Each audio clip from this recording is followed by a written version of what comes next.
Hello दोस्तों, हमारे पास एक कॉर्टेज आई है जिसकी हमें रिफिलिंग करना है। कॉर्टेज है 12A। सबसे पहले तो जब भी हमारे पास कोई भी कॉर्टेज आती है, हमें एक स्लिप बनाना है और किसके नाम की है या उसका मोबाइल नंबर इसमें चिपका देना है ताकि ये कॉर्टेज किसी से बदले ना। आइए अब इस 12A कॉर्टेज की हम लोग रिफिलिंग करते हैं। इसमें ज़्यादा कुछ है नहीं। सबसे पहले जो नट होते हैं इसे हम खोलते हैं। जिस ओर गियर लगा होता है ड्रम का उस ओर से हम खोलते हैं। ये देखिए, ये हो गया पहला नट। नट को सुरक्षित रखने के लिए हम कुछ भी प्रयोग कर सकते हैं। इसको ले लीजिए, सारे नट इसी में रखिए।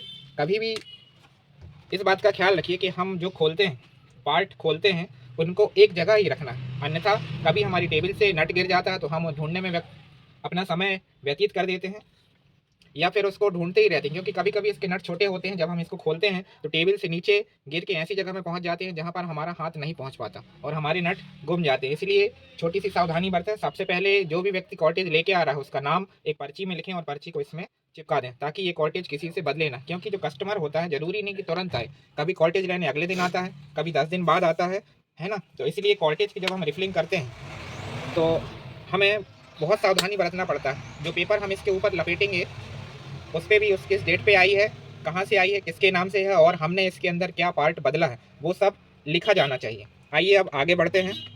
ड्रम को निकालने के लिए आपको कुछ नहीं करना है। देखिए, इस प्लास्टिक को थोड़ा सा अपनी ओर लेना है। प्रेशर बिल्कुल हल्का सा, इतना जितने कि ये ड्रम निकाल सके आसानी से। ये देखिए, अब ये ड्रम है, इसको हम इस प्रकार घुमाएंगे और ये बाहर आ जाएगा। अब यदि हमें पीसीआर निकालना तो इस प्रकार के जो टूल्स होते हैं, टूल किट मार्केट में आती है रिफिलिंग करने की, आप उसको ले लीजिए। इस प्रकार का है, इसको हमें अंदर इस ओर घुमाना है और बाहर खींच देना है तो हमारा पीसीआर आसानी से निकल जाएगा। ये देखिए, ड्रम के नीचे ये जो पार्ट है इसको हम बोलते हैं पीसीआर। ये देखिए, ये इस प्रकार हम आसानी से निकाल सकते हैं। अब ड्रम में होते हैं दो प्रकार के लॉक।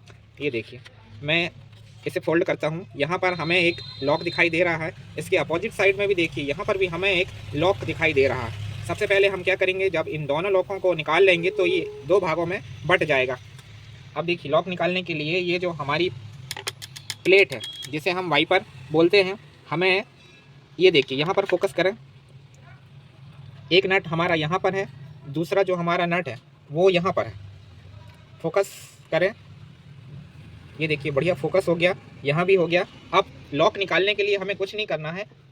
इस प्रकार का एक टूल्स होगा, किसी भी प्रकार का हो सकता है, लंबाई कितनी भी हो सकती है। हमें केवल लॉक को अंदर से पुश करना है। ये पीसीआर के नीचे जो वाइपर ब्लेड है इस प्रकार हमने रखा, देखो हमारी पोजीशन इस प्रकार है। इसको फिर हम यहाँ पे लेके आते हैं और यहाँ से हम प्रेस करते हैं। ये देखिए, प्रेस किया हमने, आपको रिजल्ट मिलेगा इस प्रकार का। ये थोड़ा सा बाहर आ चुका है, इसको हम और बाहर निकाल सकते हैं पेंचिस की सहायता से। ये देखिए, ये आपका एक लॉक आसानी से निकल गया।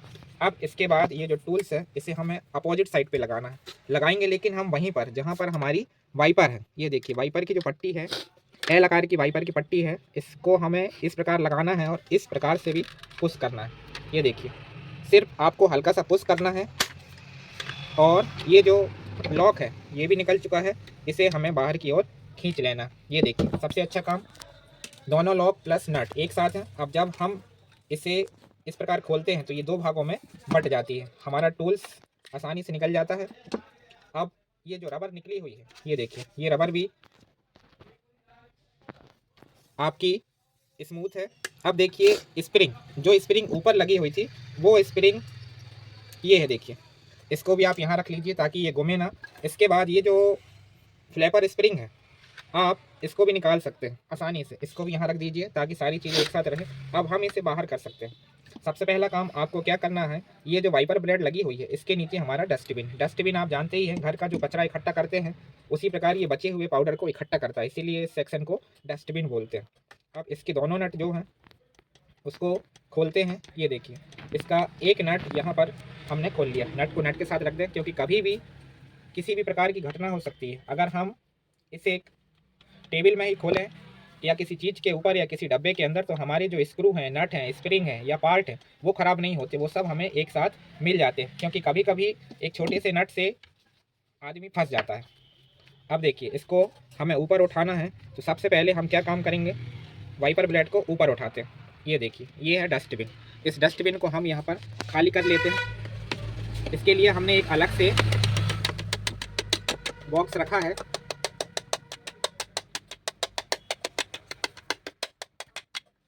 बेहतर रिजल्ट के लिए आप इस पार्ट में क्या करें, ब्लोवर मार लें। ब्लोवर से ये पूरी प्रकार से साफ़ हो जाएगा। अब आइए इसको और अच्छे से साफ़ करते हैं ताकि इसमें कुछ भी ना रहे। ये जितना अच्छे से साफ़ होगा उतना आपके लिए अच्छा होगा। आइए अब ये साफ़ हो चुका है। अब हम क्या करते हैं, ये जो वाइपर ब्लेड है हमें इसे किसी भी कॉपर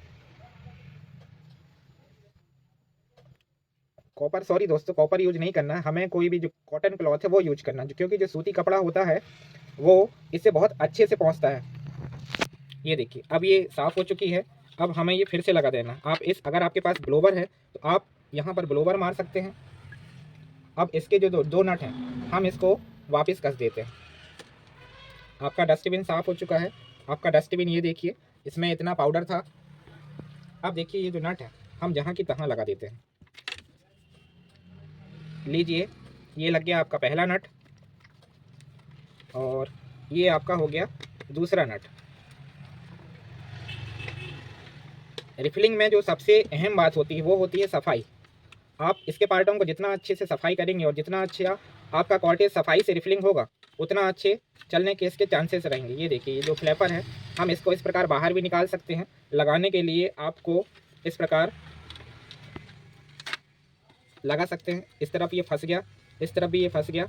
अब देखिए ये आपका फ्लैप होने लगा, लेकिन ये फ्लैप नहीं होगा। इसको फ्लैप कराने के लिए हमें क्या है, एक स्प्रिंग लगानी होती है। इस स्प्रिंग को लगाने के लिए इस प्रकार से इसको इसके हमने अंदर कर दिया और यहाँ पर इस प्रकार इसका लॉक लगा दिया। अब ये देखिए इससे आवाज़ भी आने लगी। तभी आवाज़ नहीं आ रही थी, काम तो वही कर रहा था, लेकिन अब इस पर आवाज़ आने लगी। तो ये हो गया कॉर्टेज का आधा हिस्सा रेडी। अब चलते हैं हम दूसरे हिस्से की ओर। ये देखिए इस हिस्से में सबसे पहले यहाँ पर लगा हुआ है मैग्नेट रॉड। मैग्नेट रॉड के दोनों ओर ये लगा हुआ है बुश। ये हो गया सेकंड बुश और ये हो गया गियर। तो हमें क्या करना है, गियर के अपोजिट खोलना है। ये हमने खोल लिया, ज़्यादा समय नहीं लगेगा।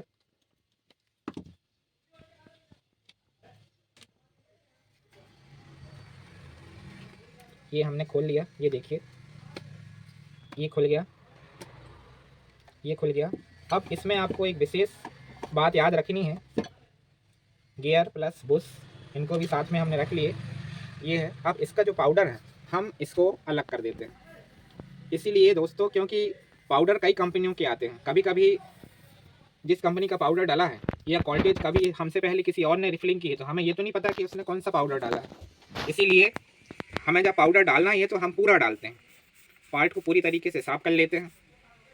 ये जितना अच्छे से साफ़ होगा उतना अच्छा होता है। अब ये देखिए इसका पाउडर है, इस पर लिखा हुआ है फॉर यूज इन, ये लिखा हुआ है 12A। हमारी कॉल्टेज भी 12A है। अब चूँकि इस प्रकार का ये डब्बा होता है, ये पैक होता है, ये देखिए, है ना।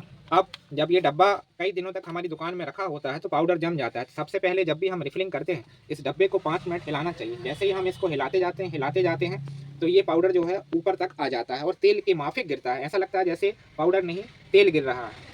तो और दूसरी चीज़ दोस्तों, कई लोग पाउडर को हल्का सा हिलाते हैं और डाल देते हैं, वो नहीं करना चाहिए। इसको कम से कम 3 से 4 मिनट तक आपको हिलाना चाहिए, क्योंकि इसे हम जितना ज़्यादा हिलाते हैं इसके आयन आपस में चार्ज होते हैं और हमें प्रिंट का जो एवरेज है वो ज़्यादा मिलता है। तो देखिए अब आपको जो दूसरा काम करना है वो पाउडर जो इसमें भरा हुआ है या इसके अंदर जो कुछ भी पाउडर है उसे हमें क्या करना है, खाली करना है। खाली करने के बाद हमें इसमें ब्लोवर मारना है ताकि पुराना पाउडर कुछ भी शेष ना रहे। आइए दोस्तों, ब्लोवर हमारे पास है, लेकिन उसे जब हम कॉर्टेज साफ़ करेंगे तो इसमें बहुत ज़्यादा समय लग सकता है और हमें यहाँ से टेबल छोड़ के जाना पड़ेगा, जो कि काफ़ी लंबा स्पेस है। इसीलिए ये सावधानी बस बरतें कि आप इसमें किसी भी प्रकार का जो अंदर पाउडर मौजूद है वो इसके अंदर ना रहे, पूरी तरीके से साफ़ हो जाए। चाहे आप ठोंक के साफ़ करें, चाहे आप ब्लोवर से साफ़ करें। अब देखिए ये पूरी तरीके से साफ़ हो चुका है। आप चाहें तो इसके अंदर ब्लोवर मार सकते हैं और साफ़ कर सकते हैं। कई लोगों के पास मैंने देखा है कि ब्लोवर नहीं है तो जो साइकिल का पंप होता है लोग बाग उससे भी इसको साफ़ कर लेते हैं। लाइट गोल्ड में हालांकि साइकिल का पंप ही काम में आता है। अब हमारे पास देखिए जो गियर हमें मिले हैं, ये देखिए इससे भी हम अच्छे से साफ़ कर लेते हैं बुश। और जब हम बुश को साफ़ करते हैं तो सबसे पहले हमें ये देख लेना चाहिए कि ये कटा फटा तो नहीं है। यदि कटा फटा हो तो बुश अलग से भी मिल जाते हैं, ज़्यादा महंगा नहीं आता दोस्तों, ये 5 रुपये से 7 रुपये के बीच में आपको अच्छे से अच्छा बुश मिल जाएगा। आइए अब हम चलते हैं, इसको वापस असेंबल्ड करते हैं। कॉर्टेज को हम अच्छे से पोंछ लेते हैं। हमेशा सूती कपड़ा ही इस्तेमाल करना चाहिए, क्योंकि सूती कपड़ा जो होता है पाउडर को अपने में सोख लेता है। कॉटन वाला जो होता है उसमें पाउडर लगता ज़रूर है लेकिन वो सोख नहीं पाता। आइए अब ये जो मैग्नेट रॉड है इससे भी हमें अच्छे से साफ कर लेना है। अब एक तरफ हमें एक बुश लगाना है, बुश के बाजू में इसका जो गियर है ये गियर लग गया। अब ये जो ये लग गया गियर, कभी कभी ये गिर जाता है इसीलिए हमें इस प्रकार से पकड़ लेना है। दूसरा बुश हमने इस पर यहाँ पर लगा दिया है। आइए अब इसको फिक्स करने के लिए यहाँ पर देखिए इसके अंदर एक कट बना हुआ है और ये जो मैग्नेट रॉड है देखिए ये भी अर्धचंद्राकार स्थिति में है। तो इसका आधा कट और इसका आधा कट हमें मिलाना है आपस में। सबसे पहले इसकी पोजीशन देख लीजिए कि कट किस तरफ है, इस तरफ है, तो उसके अपोजिट हमें इसमें कट को मिलाना है। ये देखिए इसको हल्का सा इस प्रकार कर दीजिए तो ये पूरा लग जाता है। अब मान लो हमने इसमें पाउडर डाल दिया है। अब इसके फिल करने के बाद इसको इस प्रकार लगाना है। एक तरफ गियर को पकड़िए, दूसरी अपोजिट साइड में इस प्रकार पकड़िए और इसको धीरे से यहाँ पर खिसकाना है। यहाँ पर देखिए ये जो गियर होता है ये वाला भाग इसके अंदर चला जाता है। ये देखिए ये वाला भाग इसके अंदर चला गया। अब इसको हमें कुछ नहीं करना है। पाउडर डालने के बाद इसे हमें चेक करना है और चेक हम इसे गोल गोल घुमा के करते हैं। इसमें जब पाउडर होता है तो ये ऑटोमेटिक इस रॉड पे पाउडर लग जाता है। चूँकि ये आपको रिफिलिंग करने का तरीका बताया जा रहा है इसीलिए इसमें पाउडर अभी नहीं है। अब आप पाउडर इसमें भर लीजिए। इसके बाद पाउडर भरने के बाद इसे ज़रूर इस प्रकार गोल गोल घुमाइए। अगर ये गोल गोल नहीं घूमेगा तो आपका जो पेज है वो नहीं खींचेगा। आइए अब इसको आपने पाउडर से फिल कर दिया है, इस प्रकार गोल गोल घुमा के भी देख लिए हैं। अब इसको हमें कुछ नहीं करना है, इसका जो नट है वो लगा देना है। आपको मैग्नेट वाला टूल इस्तेमाल करना ज़्यादा बेटर रहता है क्योंकि इससे जो नट होता है वो यहाँ वहाँ नहीं होता। ये इसको हमने कस दिए। अब आधा हिस्सा ये है और आधा हिस्सा ये है। ये देखिए अब इस हिस्से को हमें इसमें फिट करना है। तो फिट करने के लिए हमें इस प्रकार कॉर्टेज को आपस में जोड़ना है। अब देखिए यहाँ पर लॉक लगा हुआ है, यहाँ पर हम जूम करते हैं। देखिए ये वाला जो हिस्सा है इसको जब हम एक दूसरे से ऐसा लेके आते हैं तो हमें अंदर देखिए एक प्लास्टिक की संरचना दिखती है। हमें इसे और वो करना है और जब हम इसका लॉक लगाते हैं तो हम दोनों को इस प्रकार रखते हैं कि हमें केवल एक होल दिखाई दे। ये देखिए होल के अंदर से जब हम देखते हैं तो हमें दूसरी साइड दिखाई देती है, यानी कि हमारा जो ये भाग है दोनों एक दूसरे में बहुत अच्छे से ओवरलैप हो चुके हैं। अब इस प्रकार का हमें नट लेना है और नट को आप हाथ से भी इस प्रकार लगा सकते हैं। ये देखिए ये बहुत आसानी से हाथ से लग गया, हमें ठोकने की भी आवश्यकता नहीं पड़ी। इस प्रकार दूसरी साइड में हम चलते हैं, यहाँ भी वही है। देखिए ये जो लॉक है इस प्रकार की संरचना देखिए आपको दिख रही है, एक ये गोल और एक ये गोल, ये दोनों आपस में ओवरलैप होंगे लेकिन इस प्रकार होंगे कि केवल हमें एक होल दिखाई देगा। तो इस संरचना को हम अंदर करते हैं। ये देखिए यहाँ पर लॉक आपको लगाना है, बहुत आसानी से लग जाता है। बस ये है कि एक हाथ से आपको कॉर्टेज को दोनों पार्टों को बहुत अच्छे से पकड़ना है। इसके बाद आपको लॉक लगा देना है। लॉक लगाने के लिए इस पीसीआर का ही उपयोग करें, इससे हम आसानी से लगा सकते हैं। अब हमारा जो अगला पार्ट होता है ये देखिए, ये होता है पीसीआर। इस पीसीआर को हमें फिट करना है, तो फिट हम इसे ऊपर से भी कर सकते हैं। ये देखिए ये एक भाग हो गया, ये दूसरा भाग हो गया। तो पीसीआर इन दोनों भागों में ही बैठता है। इसे बैठाने के लिए एक तरफ हमने पीसीआर रखा, दूसरी तरफ पीसीआर रखा। इसको हम देखिए दबाएंगे, आवाज़ आई, इसको दबाया, आवाज़ आई, मतलब हमारा जो पीसीआर है वो सेट हो चुका है। अब इसके बाद हम चलते हैं ड्रम की ओर। तो ड्रम यदि हमारा गंदा है तो हम इसे ब्रश से साफ़ कर सकते हैं। ये इसके दांते हैं, इसको जितने अच्छे से हम साफ़ करेंगे ये उतना अच्छा रहेगा। ये देखिए अब हमने इसको भी साफ़ कर दिया। इसके बाद ये हिस्सा देखिए और ड्रम का ये हिस्सा देखिए, ये वाला जो हिस्सा है इसके अंदर जाएगा। अब हम इसको इसके अंदर करके एक हाथ से दबाते हैं और इसको धीरे धीरे धीरे धीरे धीरे धीरे इस प्रकार अंदर कर देते हैं। अंदर करने के बाद इसको थोड़ा सा इस प्रकार ज़रूर घुमा के देख लेना चाहिए। अब ये हमने लगा दिया। इसको निकालने का तरीका भी आपको मैंने बताया था। इसको हल्का सा अपनी ओर करना है और बाहर निकल जाता है। लगते समय ये आसानी से लग जाता है। और जब हम इसको लगाते हैं तो हमें इस पर भी ध्यान देना चाहिए। ये देखिए अगर हम इसको लगाएंगे तो ये नहीं लगेगा, ये सीधा सीधा लग गया। इसका अर्थ ये है कि ये जो भाग है ये पूरी तरीके से फिट है। अगर ये नहीं होता तो हमें कभी ड्रम को दबाना पड़ता है, कभी ऊपर थोड़ा सा उठाना पड़ता है, क्योंकि ये जो 3 लॉक देखिए इसके इसमें फिट होते हैं। 1 2 3 ये वाली लॉक इसके अंदर जाते हैं, ये फिट हो गए। अब हम रबर को लगा देते हैं, रबर सॉरी दोस्तों, स्क्रू। ये स्क्रू हमने लगा दिया।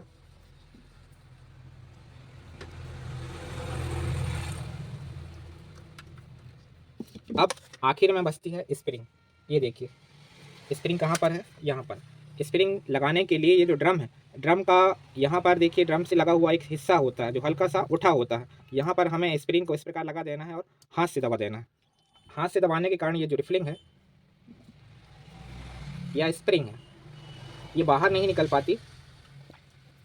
इस प्रकार हम इसे लगा देते हैं। ये लग गई हमारी स्प्रिंग। स्प्रिंग लगाने के बाद अब आपको ड्रम को घुमा के इस प्रकार देखना है।